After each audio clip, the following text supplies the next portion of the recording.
بسم الله الرحمن الرحيم. اللهم صل على سيدنا ومولانا محمد أفضل صلواتك بعدد معلوماتك وبارك وسلم وصل عليه. بسم اللہ الرحمن الرحیم. عزیز طلباء کرام، مختارات من ادب العرب سے الحمد للہ تعالی آج ہمارا سبق نمبر 13 ہے اور مقدمۃ الکتاب سے الدرس الحادی عشر 11واں سبق اور 11واں حصہ ہے. تو بڑھتے ہیں اپنے سبق کی طرف. بالعکس من ذلك اقرأ كتابات الغزالي في الإحياء وفي المنقذ من الضلال، واقرأ خطب عبد القادر الجيلي رضي الله عنه ما صح منها، واقرأ ما كتبه القاضي ابن شداد عن صلاح الدين، واقرأ ما كتبه شيخ الإسلام ابن تيمية وتلميذه الحافظ ابن قيم الجوزية في كتبهما. ترى مثالا رائعا للكتابة الأدبية العالية يتدفق قوة وحياة وتأثيرا. اس کے برعکس آپ امام غزالی رحمہ اللہ کی الاحیاء اور المنقذ من الضلال، عبد القادر جیلانی رحمہ اللہ کے صحیح خطبات، قاضی ابن شداد کی دین کی اصلاح کے بارے میں، اور شیخ الاسلام ابن تیمیہ اور حافظ ابن قیم الجوزی رحمہم اللہ، انہوں نے جو کچھ لکھا ہے ان کا مطالعہ کریں تو آپ اونچی ادبی کتابت کی انوکھی مثالیں دیکھیں گے جس سے قوت، حیات اور تاثیر پھوٹتی ہے. وذلك هو الادب الحي الخليق بالبقاء ولا سبب لذلك الا انه كتب عن عقیدة وعاطفة. اور یہی زندہ ادب ہے جو کہ باقی رہنے کے قابل ہے، اور اس کا سبب صرف وہی ہے کہ یہ عقیدے اور جذبے سے لکھا گیا ہے. جی بڑھتے ہیں اگلے سلائیڈ کی طرف.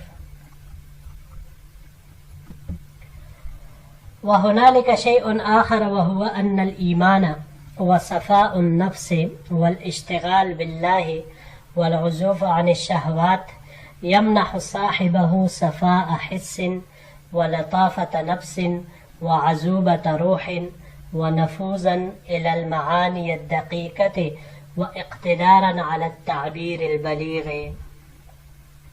یہاں ایک چیز اور ہے، اور وہ یہ کہ ایمان اور خالص نفس اور اشتغال باللہ اور شہوات سے کنارہ کشی، یہ اپنے صاحب کو حس کی صفائی، نفس کی لطافت، روح کی مٹاس اور دقیق معانی کی طرف نفوذ اور بلیغ تعبیر پر قدرت بخشتا ہے. فتأتی کتابتہ کأنہا قطعۃ من نفس صاحبها وصورۃ لروحہ خفیفۃ علی النفس مشرقۃ الدیباجۃ لطیفۃ السبک بارعۃ فی التصویر. تو اس سے ایسی کتابت صادر ہوتی ہے گویا کہ وہ لکھنے والے کے نفس کا ٹکڑا ہے، اس کی روح کی تصویر ہے، اور وہ تحریر نفس پر خفیف، چمکتے چہرے والی، باریک پگھلنے والی اور تصویر میں باکمال ہوتی ہیں. لذلك كان من الادب الصوفي وفي كلام الصالحين العارفين قطع ادبية خالدة لم تفقد جمالها وقوتها على مر العصور والاجيال.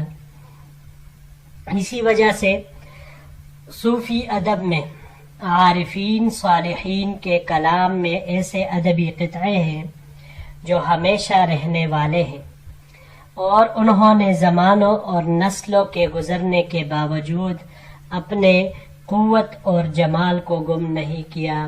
وترى من ذلك نماذج في كلام السادة الحسن البصري وابن السماك والفضيل بن عياض وابن عربی الطائی تعد من محاسن العربیہ. اور اس کی مثالیں آپ دیکھ سکتے ہیں جیسے حسن بصری رحمۃ اللہ علیہ، ابن سماک، فضیل ابن غیاض اور ابن عربی الطائی رحمہم اللہ. ان کے کلام میں جو عربیت کے محاسن شمار کیے جاتے ہیں. وقرأ على سبیل المثال الحوار الذي دار بين ابن عربی ونفسه وسجله في كتابه رسالة روح القدس. مثال کے طور پر آپ وہ مکالمہ پڑھیں جو ابن عربی رحمہ اللہ نے اپنے نفس کے ساتھ کیا ہے اور اس کو اپنی کتاب رسالہ روح القدس میں لکھا ہے. یہاں پر یہ 4-5 الفاظ ہے جی. پہلا اس میں سے عزوف، یہ باب ضربا اور نصارہ سے عزفن عزوفن دونوں طرح آ سکتا ہے. بے رغبتی کرنے کے معنی میں یہ آتا ہے. اگر اس کو باب افعال پر لے جائے تو باب افعال سے لینے کی صورت میں اس کا مصدر اعزافن، ہوا کی سرسراہٹ سننا، اس معنی میں آئے گا. اس کے علاوہ باب تفعیل سے تعزیفن، آواز دینے کے معنی میں، اور باب تفاعل سے لے لیں تو تعازفن، یہ آپس میں فخر کرنے کے معنی میں آتا ہے. السبک، یہ باب نصارہ اور ضربہ. سبکن تسبیکن باب تفعیل سے، معنی ایک ہی آ رہا ہے. یہ پگھلا کر سانچے میں ڈالنا، مہذب بنانا، اس معنی میں یہ آتا ہے. اور اس کے علاوہ بس یہ باب انفعال سے ہی صرف استعمال ہو سکتا ہے، انسباکن پگھلنے کے معنی میں. بارعتن براع سے، یہ باب نصارہ اور سمعہ سے. براعتن اور براعتن یہ باب کرمہ سے بھی استعمال ہو سکتا ہے. اسی طرح مصدر اس کا بروعن بھی آ سکتا ہے. علم، جمال یا فضیلت میں کامل ہونا. اور اگر اس کو باب تفاعل سے ہم لے لیں تبرعن تو تبرع کرنا، احسان کرنا، صدقہ کرنا، اس معنی میں یہ آئے گا. اگلا لفظ الحوار، حوارہ سے، یہ باب نصارہ سے حورن محارتن، متحیر ہونے، واپس ہونے کے معنی میں یہ آتا ہے. اس کو اگر ہم باب افعال سے لے لیں احارتن تو پھر یہ جواب دینے کے معنی میں آئے گا. اور اگر باب مفاعلہ سے لے لے، جیسے یہاں پر یہ باب مفاعلہ سے استعمال ہوا ہے، حوارن و محاورتن، گفتگو کرنے کے معنی میں یہ آئے گا. پھر اس کے علاوہ ہم اسے باب تفاعل سے بھی لے سکتے ہیں، تحاورن، یہ ایک دوسرے سے گفتگو کرنے کے معنی میں آتا ہے. آخری لفظ سجلہ، سجلہ، یہ باب نصارہ سے سجلن، پینکنے کے معنی میں آتا ہے. یہاں باب تفعیل سے سجل یسجل تسجیلاً، تحریر کرنا، ضبط کرنے کے معنی میں یہ آتا ہے. اور باب مفاعلہ سے اگر اس کو لیا جائے مساجلتاً تو پھر کسی سے مقابلہ کرنے کے معنی میں یہ آتا ہے. جی بڑھتے ہیں آخری سلائیڈ کی طرف. ان هذه القطع الادبیة الدافقة بالحياة والقوة والجمال كثيرة غير قليلة في المكتبة العربية، إذا جمعت تكونت منها مكتبة. بلا شبہ یہ ادبی قطعے جو زندگی، قوت اور جمال کو بہاتے ہیں، عربی مکتبوں میں کم نہیں، بہت ہی زیادہ ہے. اگر جمع کیے جائے تو پورا ایک مکتبہ بن جائے. لیکنها منثورة مبعثرة في هذه المكتبة مطوية مغمورة في أوراق كتب ومؤلفات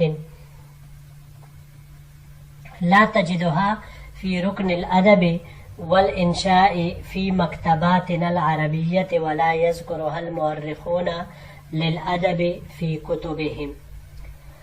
لیکن وہ منتشر ہے اور ان مکتبوں میں بکھرے ہوئے ہے کتابوں اور مؤلفات کی اوراق لپیٹے اور ڈانپے ہوئے ہیں، جس کو آپ ہمارے عربی مکاتب کے ادب اور انشاء کے رکن میں نہیں پائیں گے، اور ادب کے مورخین ان کو اپنی کتابوں میں ذکر نہیں کرتے۔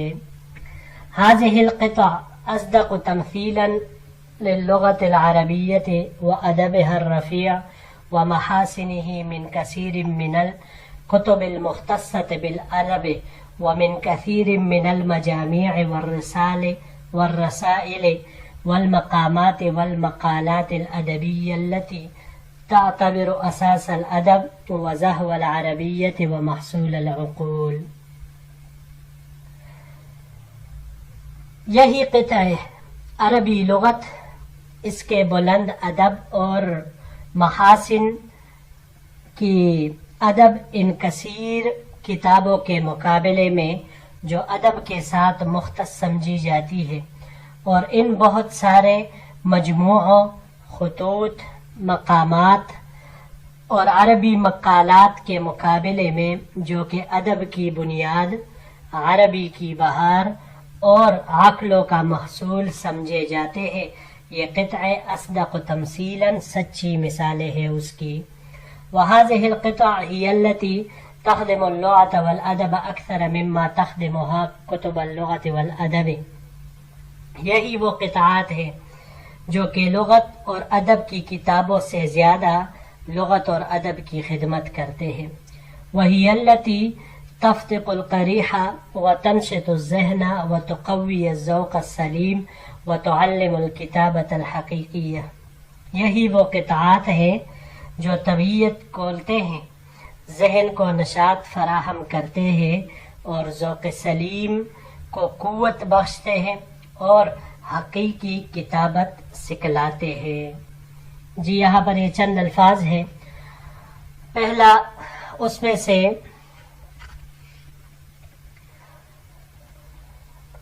مبعثرتن، باثرہ سے ہے، باثرہ یہ باب فعلل سے ہے، باثرتن فعللتن بکیرنے کے معنی میں، اور تباثرن باب تفاعل سے الٹا پلٹا جانا، اس معنی میں یہ آتا ہے۔ مغمورتن غمرہ سے ہے، باب نصرہ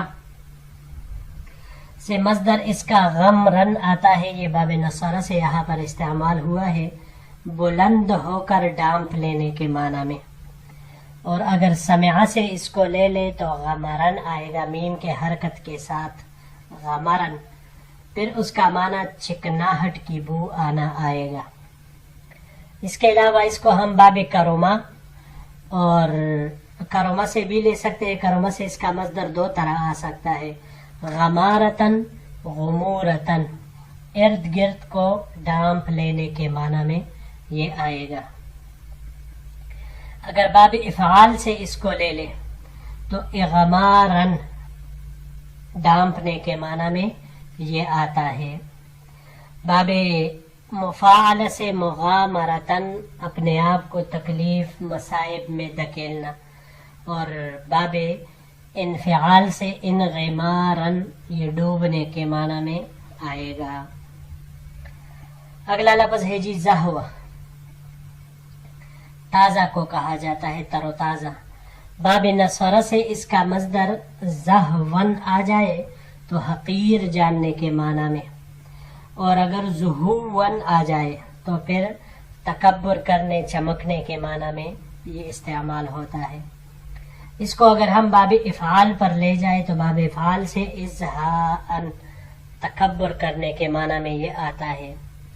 باب تفعیل سے تزہیتن، رنگ پکڑنے کے معنی میں آتا ہے، اور باب افتعال سے ازدہاءن، یہ مغرور بنانے کے معنی میں آتا ہے۔